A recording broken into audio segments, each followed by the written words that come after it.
¿Qué tal, amada familia del Ministerio Bendiciendo a las Naciones? El hombre detrás del Día de San Patricio. Hoy, 17 de marzo, muchos en el mundo celebran el Día de San Patricio o de San Patrick en inglés. De hecho, la celebración aquí en Londres la adelantaron, fue el domingo pasado y se cree que unas 50,000 personas se congregaron a lo largo de más de 2 kilómetros de recorrido hasta llegar a Trafalgar Square para admirar las elaboradas carrozas, las bandas de música, los clubes deportivos y las escuelas de danza irlandesa procedentes de diferentes ciudades del Reino Unido, de Irlanda y también de los Estados Unidos de América. Pero hay una historia verdadera y otra que no lo es acerca de San Patrick. El verdadero Patricio fue un valiente evangelista misionero que vivió durante el siglo V y fue perseguido por su fe mientras compartía el evangelio entre los druidas, los aborígenes de Irlanda. Más tarde, infortunadamente, tréboles y duendes mitológicos se incorporarían a las celebraciones del Día de San Patricio. Esa es la historia, amados, pero la verdad fue que la vida de Patricio transcurrió en la adversidad. Justo antes de cumplir 16 años, la villa vacacional de su familia aquí en Gran Bretaña fue asaltada por piratas irlandeses que lo secuestraron y lo vendieron como esclavo en Irlanda. Aunque criado en un hogar cristiano, Patricio llegó a la fe en Cristo durante su tiempo como esclavo. En su autobiografía escribió: "El Señor abrió mis sentidos a mi incredulidad para que pudiera recordar mis muchos pecados y así poder volverme al Señor mi Dios con todo mi corazón". Patricio se vio obligado a ser pastor, pero su fe en Dios creció mientras oraba y pastoreaba rebaños. Tras 6 años como esclavo, Patricio escapó y regresó a casa, a Gran Bretaña, con sus padres.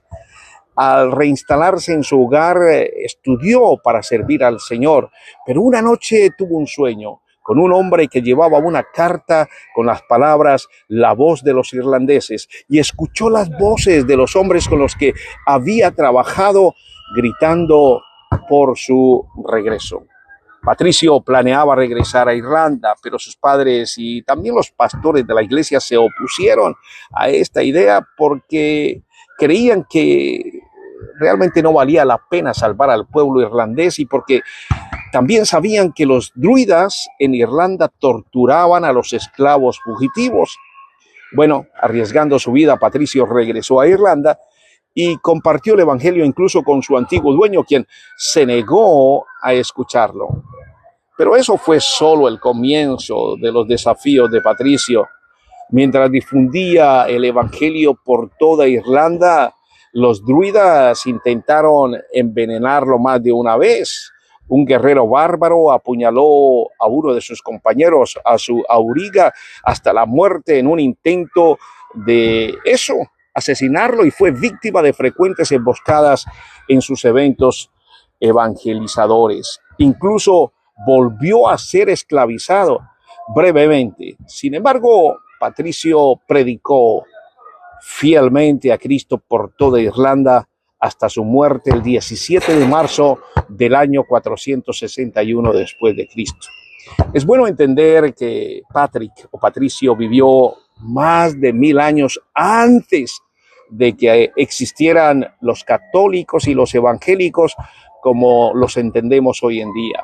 Patricio en realidad pertenecía a la iglesia celta, una expresión cristiana primitiva que en primer lugar era bíblica, era misionera, enfatizaba la oración, la evangelización y la vida comunitaria. No tenía muchas de las doctrinas que hoy asociamos al catolicismo medieval. Muchos historiadores dicen que la iglesia celta incluso era mucho más sencilla, más simple, más cercana a la Biblia y más enfocada en la misión que la iglesia romana posterior.